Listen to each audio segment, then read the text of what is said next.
नमस्कार, मेरा नाम है ज्योत्सना और जहां आज हम करने जा रहे हैं एक ऐसा कार्यक्रम जिससे जुड़कर आप भी जानेंगे कि आखिरकार एमसीडी में हो क्या रहा है, क्योंकि हम बात करने वाले हैं एमसीडी का कौन होगा दबंग। तो एमसीडी के दबंग को लेकर के हम बात करेंगे, साथ ही साथ हम जानेंगे कि आखिरकार जो आजकल लोगों के मन में चल क्या रहा है, क्योंकि कल यानी कि 4 दिसंबर को वोटिंग होने वाली है। एमसीडी का चुनाव हो जाएगा और लोग भी जान पाएंगे कि आखिरकार उन्होंने किसको चुना है, क्योंकि 7 तारीख को रिजल्ट आना है।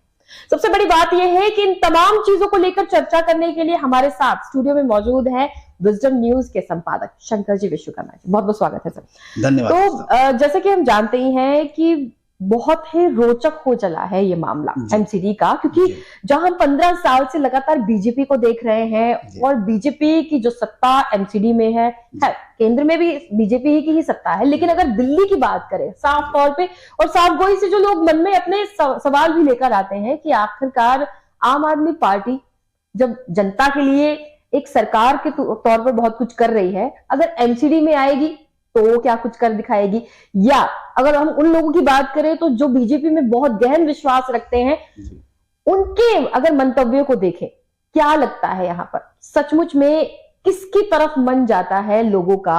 आप भी बात कर चुके हैं बहुत से लोगों से, मैंने भी बहुत से लोगों से बात की इस विषय में, तो मिले जुले विचार हालांकि सुनने को मिले। जे कॉलोनीज जाए या फिर एलिट क्लास के पास जाए, सबका अपना मंतव्य है। आपका क्या कहना है एमसीडी के दबंग को लेकर? जी ज्योत्सना, देखिए एक बात मैं आपको क्लियर कर दूं कि देखिए हर चुनाव में सभी पार्टियां दावा करती हैं कि हमारी सरकार बनेगी, पूर्ण बहुमत से हमारी सरकार बनेगी। ये तो समझिए कि हर पार्टियों का एक तकिया कलाम हो गया है, चाहे चुनाव कोई भी हो। देखिए फैक्ट क्या है कि 2017 में भारतीय जनता पार्टी सत्ता में थी। उस समय एमसीडी, आपको याद होगा, एमसीडी 3 भागों में बटा हुआ था। जी। और तीनों ही एमसीडी में कब्जा था भारतीय जनता पार्टी का। 2017 से पहले भी मुख्यमंत्री दिल्ली के अरविंद केजरीवाल थे आम आदमी पार्टी की तरफ से जी। और एक तरह से अभी उन्होंने ऐसा कुछ नहीं किया था जिससे वहां की जो लोकल जनता है वो एमसीडी को लेकर के अपना विश्वास जताए।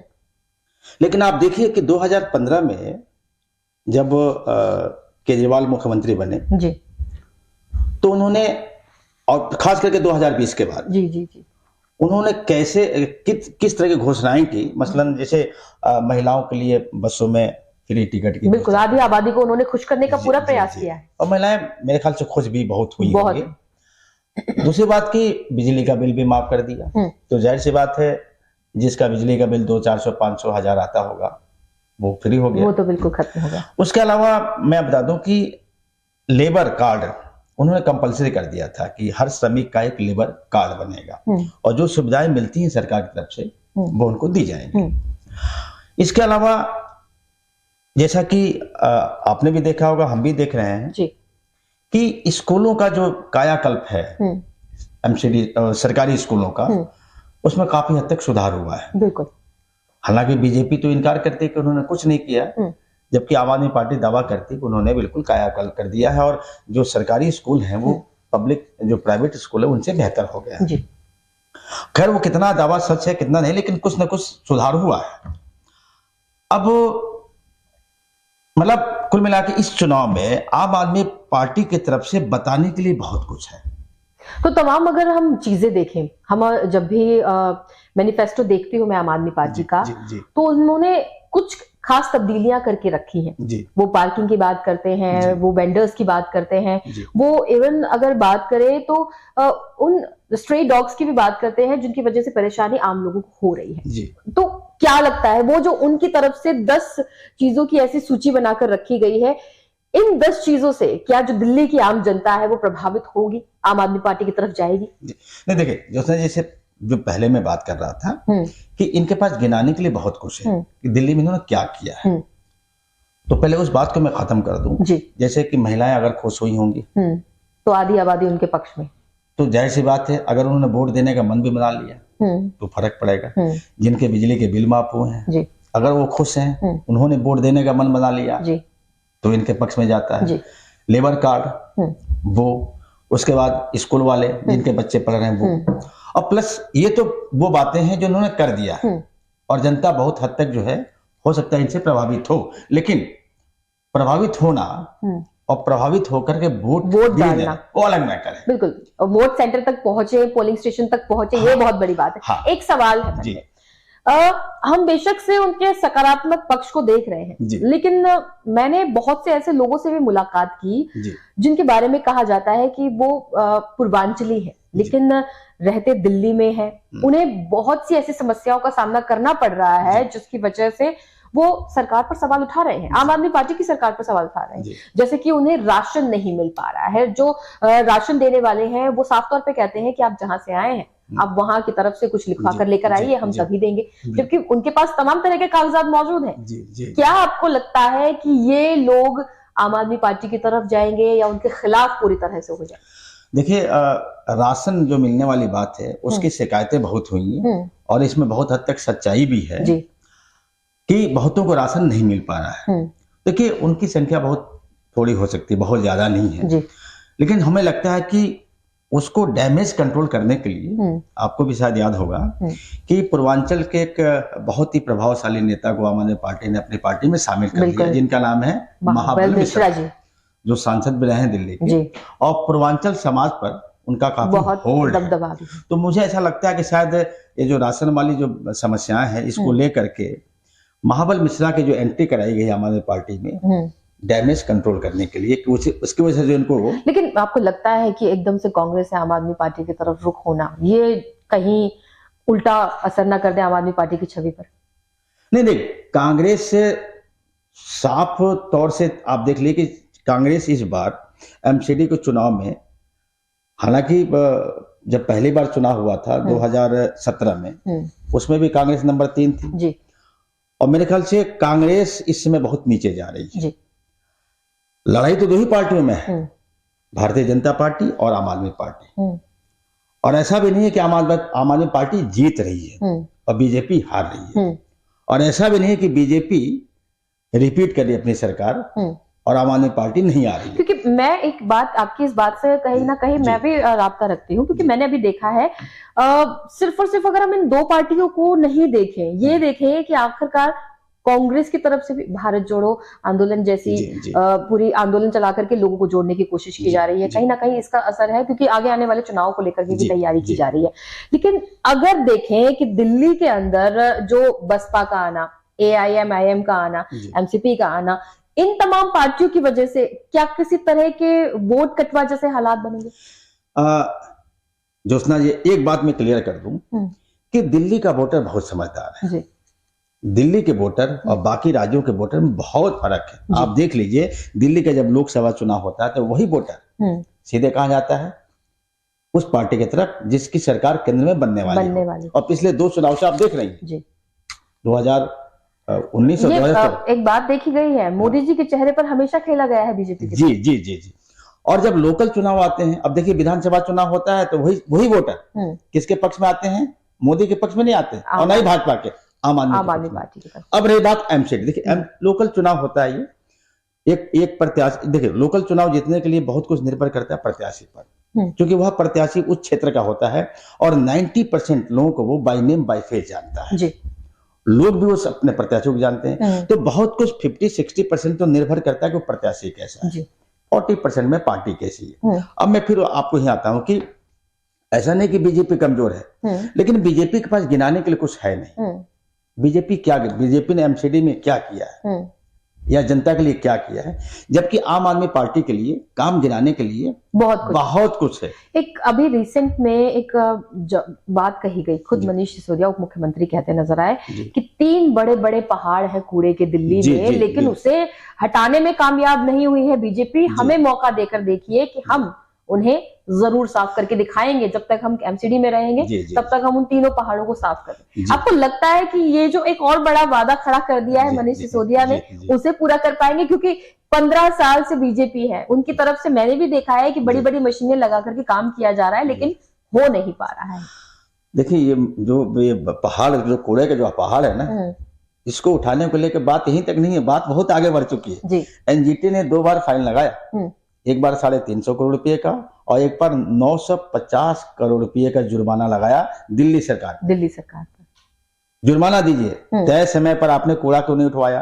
आम आदमी पार्टी ने क्या जवाब दिया कि साहब ये काम एमसीडी का है और एमसीडी में मेरी चलती नहीं है। और दूसरी बात देखिए, आम आदमी पार्टी की तरफ से जो भी कहा जाता है वो कितना उसमें करती है, अपने वादे पे कितना खरा उतरती है।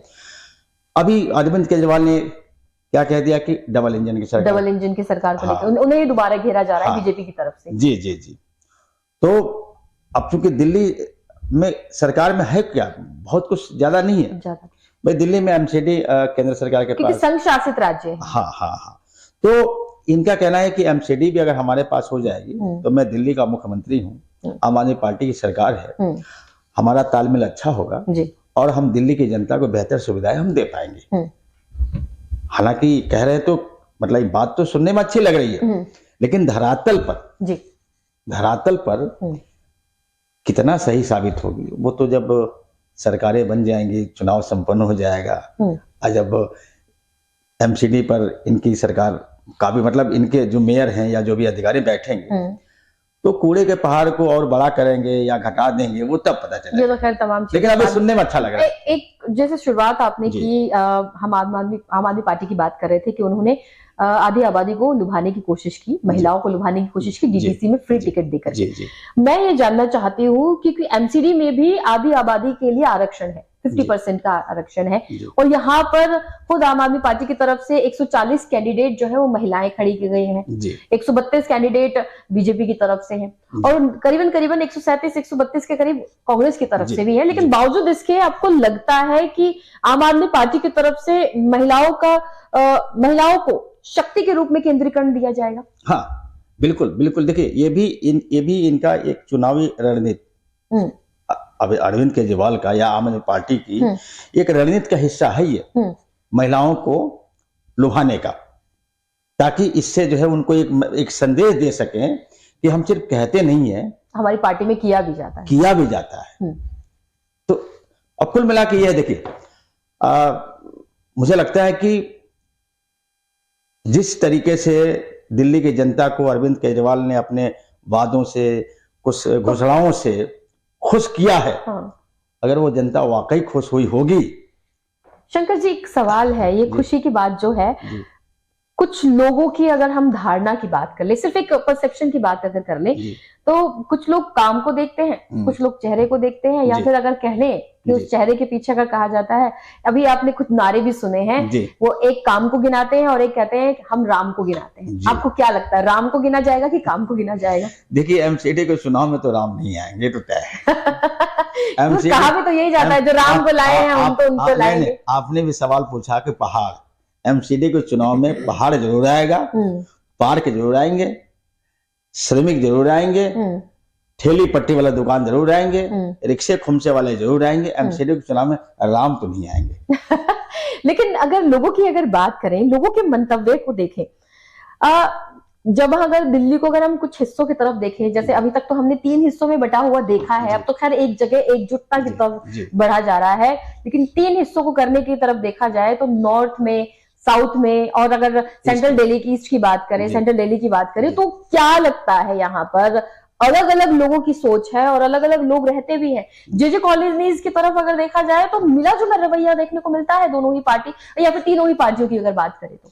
देखिए तय है कि जो पॉश इलाके हैं दिल्ली के या अभिजातीय वर्ग जो है जी, वो मैक्सिमम मतलब आप आम आदमी पार्टी ये मान के चलती है जी कि वो वोटर हमारे साथ नहीं आएंगे जी, न आए थे न आएंगे।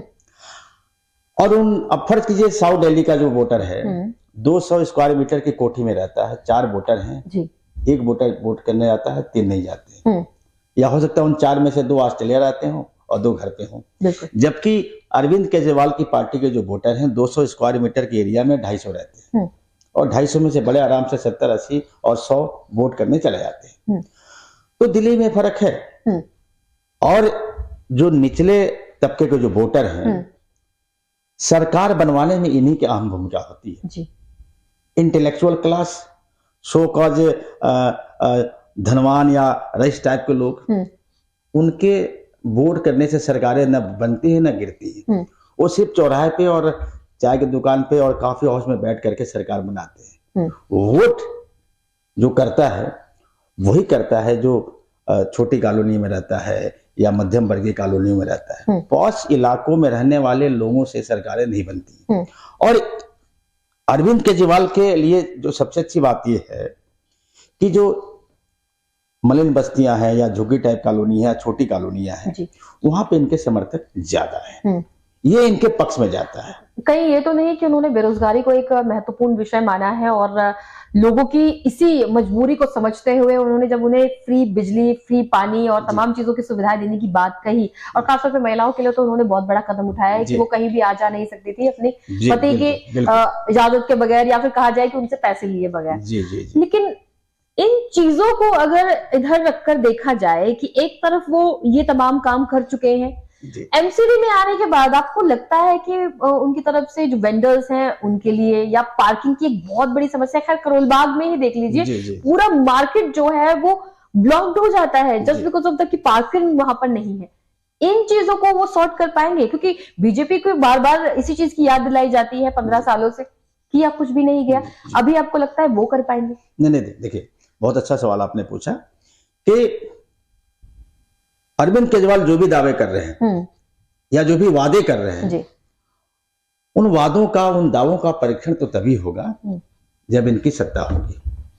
तो ऐसा मुझे लगता है कि जनता भी इस बात को जो सोच रही होगी कि यार 15 साल से तो बीजेपी बैठी हुई है, पता नहीं कुछ कर ही नहीं रही है। लेकिन बीजेपी ने भी काम किया, ऐसा नहीं काम किया, लेकिन शायद जनता की अपेक्षाओं के अनुरूप वो प्रदर्शन नहीं कर पाई, ये भी सच्चाई है। तो कहीं जनता ये सोचे कि यार 15 साल तो मैंने उनको देख लिया, एक बार इनको भी देख लेते हैं, क्योंकि इन्होंने तो अपनी सरकार में बहुत जो वादे किए, जो घोषणाएं की, उसको उन्होंने पूरा किया। हो सकता है यहाँ भी कुछ कर दें। तो कल के दिन की क्या उम्मीद रखी जा सकती है? कल एक बहुत महत्वपूर्ण दिन है, 4 दिसंबर का दिन है, और महज एक ही दिन पहले यानी कल 2 दिसंबर को बंद हो चुका है चुनाव प्रचार, तमाम चीजों को थाम दिया गया था 6 बजते साथ ही। अभी लगता है यहाँ पर कि लोग इतने सजग हो गए होंगे कि आखिरकार अगर उन्हें एमसीडी में किसी को बेहतर बनाकर लेकर आना है तो वो बाहर निकलेंगे। कितने लोगों का मंतव्य लगता है कि यहाँ वो बाहर जाएंगे और वोट करेंगे? देखिए ज्योत्सना जी, मैं बता दूं क्लियर कि मैंने पहले कहा कि जिनको अरविंद केजरीवाल ने सुविधाएं देकर के खुश किया है, चाहे वो महिलाएं हों, बिजली वाले हो जिनको फ्री बिजली मिली है, स्कूल जो इन्होंने बढ़िया किया, जो भी किया है, अगर वाकई इनसे खुश हैं और उनकी खुशी वोट में तब्दील हो गई तो संभावना है पूरी कि शायद ये भारतीय जनता पार्टी की सत्ता को बेदखल कर दें। लेकिन जनता ने कहीं देख लिया कि चलो भाई नरेंद्र मोदी जी का बड़ा नाम है, उन्हीं के सहारे चलते हैं, क्योंकि अभी तक तो नरेंद्र मोदी जी के नाम पर ही लगातार वोट, लोकल चुनाव है, लोकल चुनाव में इसका होना, तो कुल मिलाकर के न बीजेपी बहुत खुश हो रही होगी और न ही आम आदमी पार्टी। कश्मकश का समय है। यस, लेकिन यह है कि दोनों बिल्कुल बॉर्डर पे खड़े हैं। जरा सा किसी का पैर बाएं दाएं फिसला तो एक जाएगा गड्ढे में और एक बैठेगा कुर्सी पर। बहुत बेहतरीन। और चीजों की अगर बात करें तो लगातार हम जो तमाम चीजें आज तक देखते आए हैं, एमसीडी में हमने 1983 से लेकर के बहुत वक्त तक हमने कांग्रेस का भी देखा है दबदबा, खुद शीला दीक्षित को भी हमने देखा है कि आखिरकार किस तरह से काम करती है जब वो मुख्यमंत्री थी।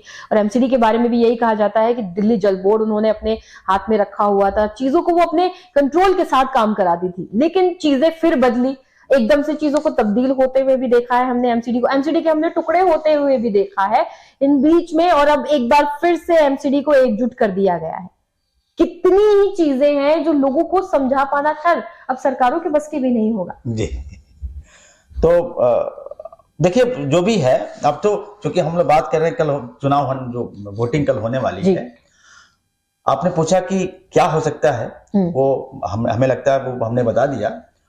और कल वोटिंग हो जाए और जिस दिन इलेक्शन डिक्लेयर होगा, जिस दिन चुनाव परिणाम निकलेगा 7 दिसंबर, एक बार हम लोग पुनः बैठेंगे बिल्कुल, और फिर देखेंगे अब जनता ने किसे चुना है और नहीं और किन की बातों पर विश्वास किया, बिल्कुल किन पर विश्वास किया है, ये सबसे बड़ी बात है। हालांकि हम आपका भी ज्यादा वक्त नहीं लेंगे और आप भी हमारे साथ जुड़े और इतने चीजों से लोगों को वाकिफ कराया है आज तक, और आप भी हम एमसीडी के इलेक्शंस की बात नहीं कर रहे हैं, हम सिर्फ जो एमसीडी का दबंग है वो बताने की कोशिश नहीं कर रहे हैं, हम सिर्फ आपसे अपील कर रहे हैं कि एक बार निकलिए घर से, वोट कीजिए, अपने वोट का इस्तेमाल कीजिए। बेशक अगर आप किसी से खुश नहीं है तो नोटा दबाइए, आप अपने वोटर आईडी का इस्तेमाल कीजिए, बताइए आप सरकारों को, बताइए आप पार्टियों को कि आप उनसे खुश हैं तो आप उनके साथ हैं, अगर आप उनसे नाखुश हैं तो आप नोटा दबाइए। लेकिन आप घर से जरूर निकलिए, अपना वोट का इस्तेमाल कीजिए और इन एमसीडी इलेक्शंस को कामयाब बनाइए ताकि आपके लिए एक बेहतरीन और अच्छी कार्यान्वयन वाली सत्ता आ सके एमसीडी में। फिलहाल आप हमारे साथ जुड़े और बहुत बहुत शुक्रिया इसका। हालांकि हम फिर से जुड़ेंगे इसी मुद्दे को लेकर के, क्योंकि आने वाले वक्त में रिजल्ट भी आना है इन इलेक्शंस का। लेकिन 7 तारीख की शाम को हम एक बार फिर आपके सामने मौजूद होंगे तमाम लबो-लबाब के साथ कि आखिरकार क्या कुछ हुआ है 4 तारीख को। फिलहाल आपसे चाहेंगे इजाजत, लेकिन आपसे अपील एक बार फिर से यही करती हूँ कि आप घर से जरूर निकलिएगा सुबह 8 बजे से। और देखिए, स्कूल्स वगैरह को आज ही बंद कर दिया गया था ताकि आप पर ज्यादा निर्भरता जिन बच्चों की है, और संडे का दिन भी है कल, तो आप इन चीजों की चिंता ना करते हुए एक बार बाहर जाइए। कोई दफ्तर नहीं है, सिर्फ और सिर्फ वोटिंग के लिए आपको पोलिंग बूथ जाना है। वोट डालिए, अपने वोट का इस्तेमाल कीजिए, अपने अधिकार का इस्तेमाल कीजिए। फिलहाल आपसे चाहेंगे इजाजत, लेकिन आपसे उम्मीद यही है कि विजडम न्यूज से आप जुड़े रहेंगे। आपके कमेंट हमें प्रोत्साहन देते हैं, तो आपके कमेंट हमें जरूर देते रहिए। साथ ही साथ हमारे चैनल को सब्सक्राइब भी कीजिए और बेल आइकन को प्रेस करना ना भूलिएगा। नमस्कार, बहुत बहुत नमस्कार।